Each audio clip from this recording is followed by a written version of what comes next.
Bonjour tout le monde, bienvenue sur ma chaîne, je suis ravie de vous retrouver aujourd'hui pour vous tourner un book haul. Ce n'était pas prévu mais disons que je suis allée en librairie tout à l'heure avec une copine et qu'on a un peu craqué nos portefeuilles pour le coup. Mais pas de panique parce que dans une semaine je pars en vacances et de toute façon je n'achèterai pas de livres avant le week-end prochain et je pars 15 jours en vacances donc je ne pense pas acheter des livres là-bas. Et ensuite au mois d'août j'en aurai assez donc je pense pas en acheter de toute façon avant la rentrée pour mes cours.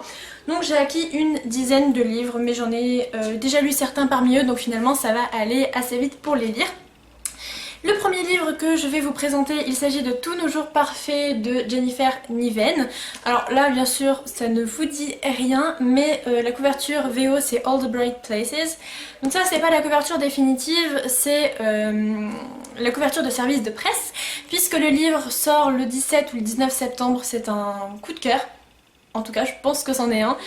J'ai adoré, adoré, adoré. Je ne vais pas trop vous en parler parce que déjà il sort dans longtemps donc ce serait vous donner envie avant l'heure et ce serait un petit peu dommage mais une vidéo est prévue pour le mois d'août où je vous parle de ce livre quand j'ai tourné la vidéo en fait j'avais lu le livre la veille et voilà c'était un excellente lecture, une très très bonne lecture et voilà donc une vidéo book review est prévue si vous voulez en savoir plus donc il faudra attendre un petit peu mais je peux vous dire que c'est un très très bon livre, que c'est l'histoire de deux adolescents qui sont en dépression on peut le dire et qui ont envie de mettre fin à leur jour, ils vont se rencontrer, ça va changer leur vie et c'est...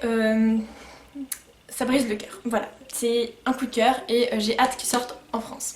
Ensuite, le second livre que je vais vous présenter, je l'ai déjà lu, mais il était un peu cher, donc je l'avais pas acheté à l'époque où je l'avais lu, je l'avais trouvé à la médiathèque. Et comment dire que je l'ai trouvé à 6 € pour d'occasion. Je l'ai trouvé à 6 € à Easy Cash au lieu de 21, donc je l'ai acheté directement parce que je l'avais plutôt bien aimé. Il s'agit du Cirque des rêves d'Erin Morgenstern, publié chez Flammarion. Et c'est trop beau, c'est trop beau, vraiment c'est un de mes livres préférés. Il est vraiment vraiment magnifique, il a des pages rouges. Donc il est un petit peu abîmé en plus, bon mais il est signé par les personnes qui l'avaient offert à la personne qui l'a vendu. Donc voilà, il y a des taches jaunes, alors je sais pas si on voit bien, peut-être un petit peu là. Mais j'ai l'impression que la personne ne l'a lu qu'au bout de 30 pages et après a arrêté puisque certaines pages sont encore collées en fait. Étant donné que là c'est de l'encre rouge, certaines pages se collent entre elles et si la personne ne les a pas lues, elles ne sont pas décollées tout simplement. Le Cirque des rêves c'est vraiment une histoire unique. Particulière.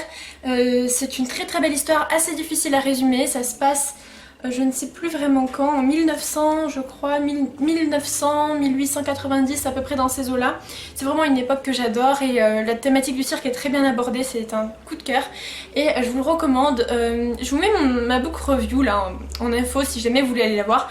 Soyez indulgents, hein. C'était il y a très longtemps, enfin c'était il y a un an mais en un an les gens changent, les vidéos et la qualité aussi. Donc je vous mettrai ma chronique en barre d'infos ou ma book review par là-haut mais voilà. Disons que la qualité n'est pas au top et elle est un petit peu vieille mais au moins vous aurez un avis plus concis sur ce livre. Ensuite, un autre livre que j'avais très envie de lire, j'ai trouvé à Emmaüs pour pas très cher donc je l'ai pris. Il s'agit de Van Gogh de Timothée de Fombelle publié chez Gallimard Jeunesse. J'avais déjà lu Toby Loveless que j'avais adoré, j'avais lu Victoria Rêve que j'avais adoré. J'ai lu le livre de Perles que je n'ai pas aimé mais que je vais relire parce que Timothée de Fombelle j'adore sa plume. Et là ça se passe en 1934 à Paris et on va suivre un jeune homme qui s'appelle Van Gogh qui est en fuite je crois, qui cherche un peu des informations dans son passé et vraiment j'aime plutôt bien les couleurs choisies, ça a l'air vraiment bien, c'est en 2 tomes.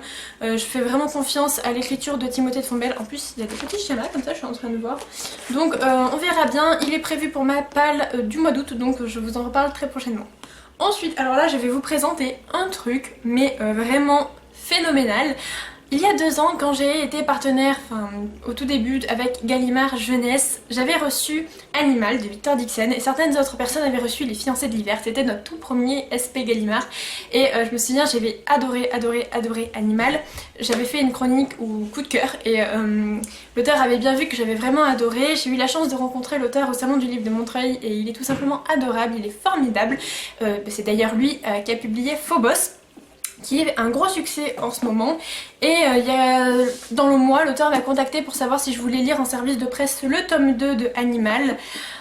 Donc j'ai un énorme service de presse, il est vraiment énorme, c'est une brique, c'est un format A4 et il fait bien 400 pages, donc je me fais une joie folle de le lire.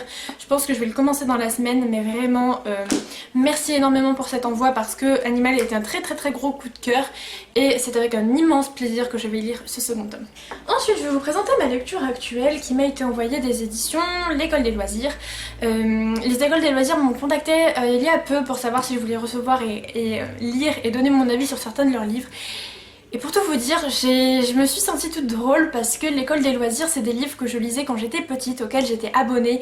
Je ne sais pas si ça a été le cas pour vous, mais par exemple, les livres étaient envoyés dans ma classe et c'était la maîtresse qui nous les distribuait si on était abonné ou pas. Et j'ai été longtemps abonnée à leurs livres, depuis que je suis petite, je sais pas si vous voyez l'album Les Bébés Chouettes ou ce genre de trucs, j'avais lu ça. Après j'avais lu les formats médium qui étaient plus pour les plus jeunes, plus 8-10 ans, et j'avais arrêté de lire leurs livres. Et là, quand ils m'ont demandé si je voulais lire les livres, c'était un peu une consécration de lectrice, mais à la fois de blogueuse, et j'étais très touchée. Et du coup, je leur ai demandé si je pouvais lire Calpurnia. Alors, Calpurnia, c'est un livre que je voyais partout en librairie, qui m'attirait énormément. C'est écrit par Jacqueline Kelly, et il coûte pas très cher, il coûte 8,50 € pour une jolie petite brique et vraiment j'en suis qu'ici, mais pour l'instant je suis absolument fan. L'histoire, c'est la vie d'une petite fille de 12 ans qui s'appelle Calpurnia, qui habite au Texas parmi une famille de 6 frères, et ça se passe en 1899. Elle a des cours qui ne l'intéressent pas trop, comme la couture, comme la cuisine je crois peut-être, et elle est passionnée par la nature, elle voit des choses, elle observe énormément les choses de la nature en pleine canicule. Elle se demande pourquoi il y a des sauterelles vertes et pourquoi il y a des sauterelles jaunes et pourquoi ci et pourquoi ça, elle pose beaucoup de questions.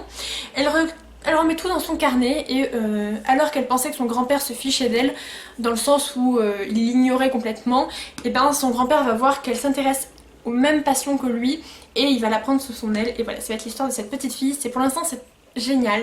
J'aime beaucoup cette ambiance d'été 1899, je me sens bien en lisant ce livre. C'est vraiment intéressant, j'ai appris plein de choses, donc vraiment c'est une très bonne lecture.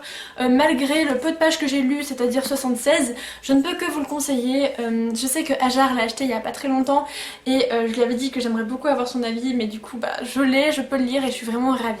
Et enfin, je vais vous montrer les 4 livres que j'ai acquis aujourd'hui. J'ai fait un peu craquer le tout, mais c'est 4 livres qui étaient dans ma wishlist. Donc j'ai fait fort, j'en ai trouvé 2 d'occasion. Tout d'abord, je suis allée à la librairie Le Passage, dans Passage tout court je crois, à Lyon. Et vraiment c'est une librairie où je suis tombée amoureuse. J'ai pris Belle de Robin McKinley, c'est publié chez Pocket. Oh, je tremble. Il m'a coûté 7 € je crois, c'est un tout petit poche. Il fait 250 pages et c'est la réécriture de La Belle et la Bête. C'est une réécriture très fidèle d'après ce que j'ai pu comprendre, plutôt réaliste, et j'ai vu de très bons avis sur la blogo dessus. Je l'ai plus vu sur la blogo que sur Booktube, donc c'est pour ça que je vous le présente. La couverture est vraiment magnifique avec une petite image là, mais vraiment très belle, hein. Ouais, c'est beau. Donc voilà, je suis une grande fan de La Belle et la Bête et j'ai hâte de pouvoir lire ce conte, le redécouvrir d'une autre manière.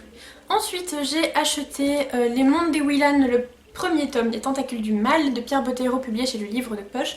C'est la seconde trilogie, voilà, j'avais très envie de continuer.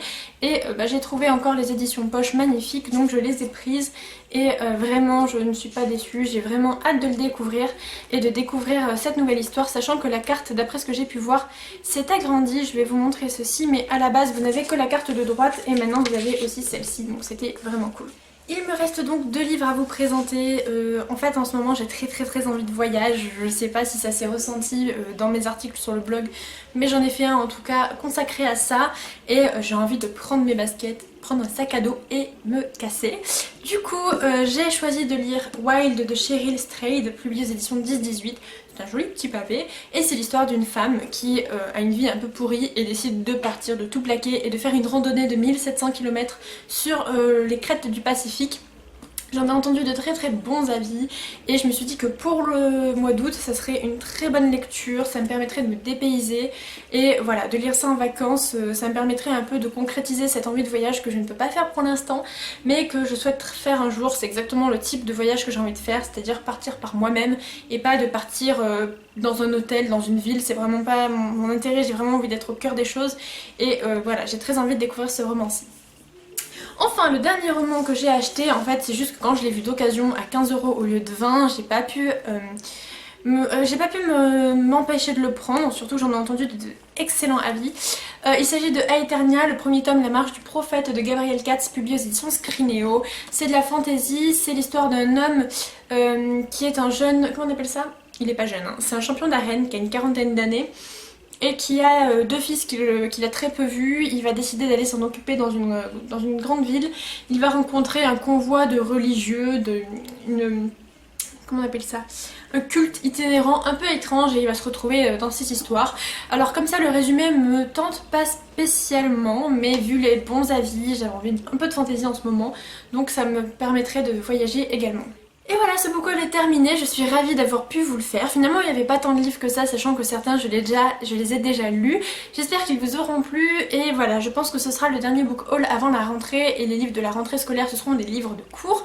J'espère qu'ils vous intéresseront, on verra bien, de toute façon je ne sais même pas lesquels je vais devoir lire, je crois qu'il y en a qu'un que je sais et encore je ne suis pas sûre. Voilà, je vous souhaite à tous de très bonnes vacances et si c'est pas le cas, je vous souhaite bon courage avec toute cette chaleur et je vous dis à très vite. Bye!